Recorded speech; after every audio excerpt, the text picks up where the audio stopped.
Hi, this is Joyce, and I'm happy to be back here once again and out into society and sampling life as it should be. And I know that many of you are suffering. I'm not really suffering that much at this point. I will, but not yet.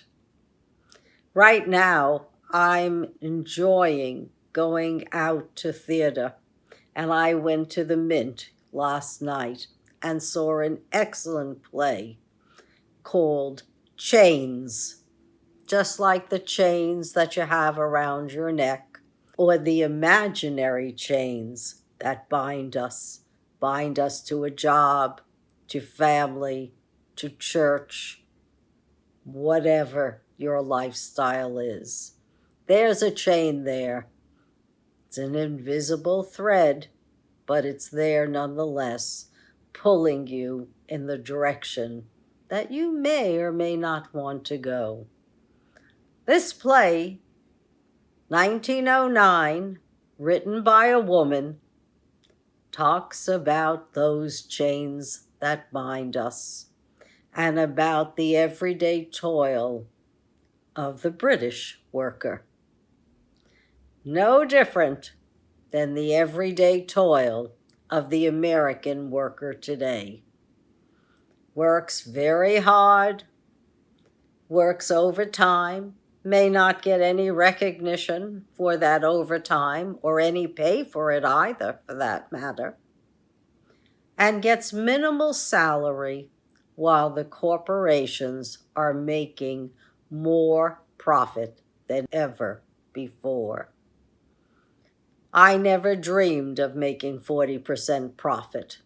When I was a union shop, if we were making anywhere from 22 to 26% profit on volume, I was happy. 35% was my goal. That I could do on small jobs. Big jobs, never. Today's corporation has been given incredible tax cuts and incentives to charge what they want. They are only profit-driven. A cousin of mine who's been in the financial industries all his life, and he's 90-some-odd years old, he said, well, after all, that's what corporations are for. They're to make profits. But they forget. People help them make those profits, and those people would be more productive and happier if they were remunerated appropriately for their labor, if they were unionized and they could get benefits, a better working condition, better salaries, no discrimination for race, religion, age, gender. Those laws are still on the books. We just never enforce them. Gender equality, I've seen it on the books no less than 3 times in our laws. Still hasn't happened. No reason.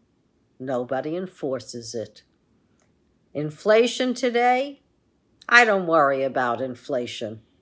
Not even a little, unless the Fed overcorrects. It's a possibility.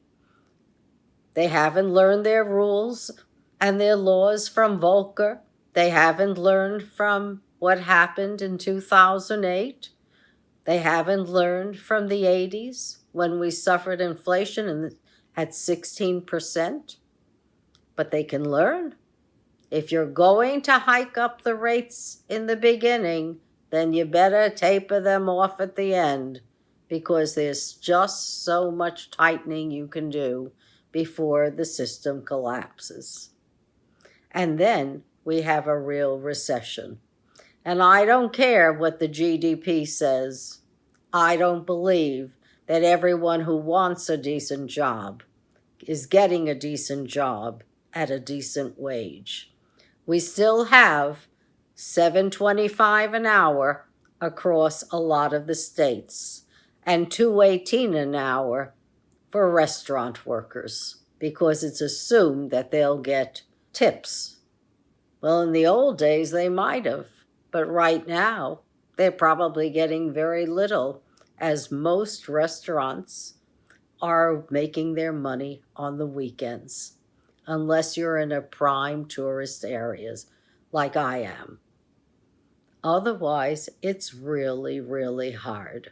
I don't hear anyone in the workplace who's happy, who feels that they're getting a decent wage or who has the benefits, the working conditions, the salary, the insurances, and certainly not the voting stock that I used to have in my corporations. So, no, the more we see, the more we change, the more we stay the same. Gilded Age, 1909, Gilded Age, 2022. Are we at correction level? According to my same source, not yet. He thinks if it's going to correct the market, it'll go down another 10 or 15%. He expects 3,000 on the Standard & Poor's. Can I say that's a good guideline? Well, I know what capitulation looks like in the market. It means tremendous volume, everyone's in, and everyone's selling. We're not there yet. The market can't make up its mind. And one of the reasons it can't is because it doesn't know where the Fed is going. Could we curb inflation in other ways? You bet. We can have enforcement of antitrust. We're not doing that. One of the things that kept prices down was competition. But if you only have 3 major corporations in every industry, or maybe 5, where's the competition? That's what we need to drive prices down. Competition or antitrust. And what happens when we make monopolies, right? Whether they have vertical integration or horizontal integration of industries, they get out what they consider all the fat. What's the fat? Us. We the people are the fat, right? You don't need duplications of efforts in accounting and receivables and purchasing and anywhere else. You got one, so they work a little harder, and the corporation doesn't run as smoothly. But they've had a tremendous savings, and all that matters are the shareholders and the CEOs and the board members. Are they getting compensated according to how much they want? Worth? Worth doesn't come into it. Social good doesn't come into it. In fact, according to the Powell Memorandum, if you looked at the stakeholders, the people who built your corporation, if you looked at research and development, all that is a drag on profit as far as the Powell Doctrine was concerned. And it's still how American businessmen feel today. Anything that detracts from profit is a negative. So when they talk about ESGs, that's all they're talking about is ESGs, which means that your corporation is compatible with the environment, that gives back in benefits and pay to its workers, and has a societal good component. These are now bad things for corporations, something we aspire to, something the Financial Times came out with pre-pandemic called moral money and investing. Today's corporation wants none of that. Well, The market can be punishing, especially if the Fed stops all the quantitative easing, stops buying the bonds, and tightens credit. Because that's what hedge funds have lived on, credit. That's what corporate buyouts have lived on, credit. And without putting any money back into their corporations. I used to think you invest in a corporation because they invested in themselves. And that, to me, made a decent corporation. When I grew up investing, it was with Peter Lynch from Fidelity, who said, you look at the corporations, you look at who's happy in the corporations, who's making money, and what do people need? And that's what you invest in. Now, we don't have that luxury. We still have the same old derivative markets that we had in 2008. The only thing is, they got bigger. The last time I looked, and I've stopped looking, it was $1 quadrillion in derivatives. Is that safe investing?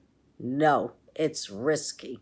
Risky investing for big returns. And a lot of these big returns, whether it's in the fossil fuel industry, whether it's in the food industry, not the farmers, the little farmers, they're not making out.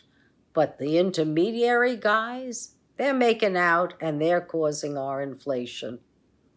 So you got antitrust and you can have windfall profits on everyone who's raising prices to us in a usurious manner.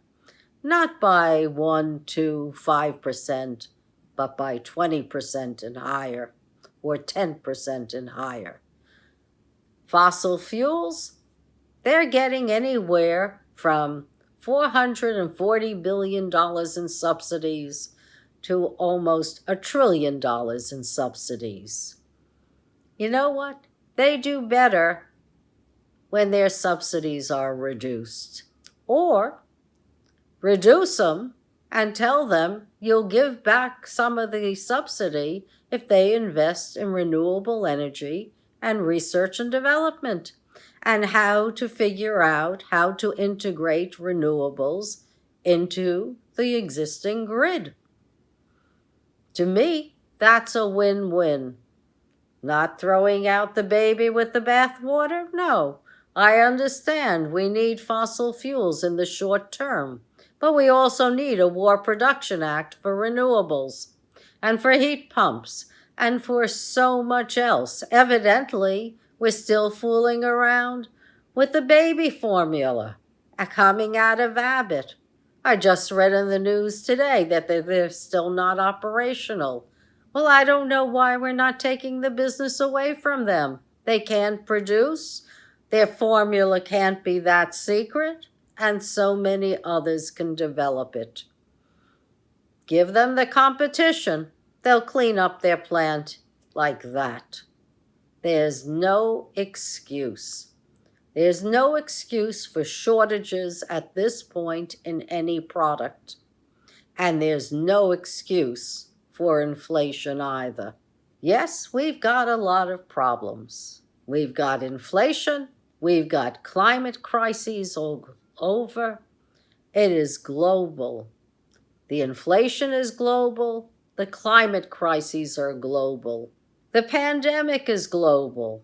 And we need to be able to look for specific models that are able to withstand these problems and use them all over. That's why we got to communicate with everyone on the globe to see what are people doing. In Maui, the indigenous people are reclaiming their land. Maui used to be a lush forest with so much produce that everyone was able to eat comfortably and not import any food. Not anymore. With Big Agri, with Bayer there, and Monsanto, their land is going to barren dirt. The pesticides have killed the land, and the monolithic crops that they produce have killed the land. Meanwhile, the indigenous people are now experimenting again, and where they experiment, they're getting a multiplicity of products and a thriving biodiverse ecosystem and great soil because they're planting many crops and it's working.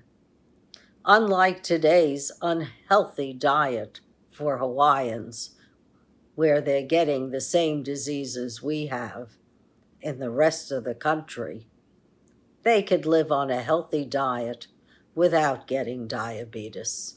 I'm sure that applies to the Native Americans right here on our home soil as well. If they went back to the diet of their forefathers, they wouldn't have our diseases either. The war in Ukraine, that's another disaster for humanity. Will there be a famine? I guess it depends upon when the war ends, how creative Ukraine's allies are, and how fast they can either deliver the grains to market and deliver the weapons to end this unjust war. So our world's in turmoil once again. That's what happens. However, if there are clear heads in Washington and the states, then we should be able to make policy for people. And I'd like to see that policy come quickly. I still say to Biden, I don't care what's happening with inflation. I still say we need that For the Families Act more than ever now. We need relief from inflation. Inflation is not helping people. I don't think that America was suffering from too many people employed at all levels of society. No, sirree, we haven't recovered from the pandemic yet. And if we haven't recovered, then it behooves you to fight for democracy, fight for lower prices, do the antitrust that we depend upon, get rid of some of these subsidies so that fossil fuel companies feel some pain and some reason to reduce their pricing. Because as my cousin said to me, oil has gone to $150 a barrel. I don't remember it because I was a young woman at the time. But that is not a model we should be repeating. Not even a little. And maybe at the same time, we should be thinking about those Agri subsidies as well. The small farmers are watching their livestock die and probably their crops. Meanwhile, we're supporting a lot of big agri and gentleman farmers. 28 billion was the last time I looked. Seems to me that too can be reduced. Then we'd be on the road to increasing biodiversity, decreasing carbon, and increasing the health and well-being of all Americans. So that's my message for today. It's a lot going on, folks, and a lot to talk about, and I think I've barely scratched the surface. Come visit me on Thursdays at 12:30 when I'll continue to speak live about labor laws in America and how they've been either ignored or overturned to allow this state of inequality to exist. God bless you, and see you next week. Bye now.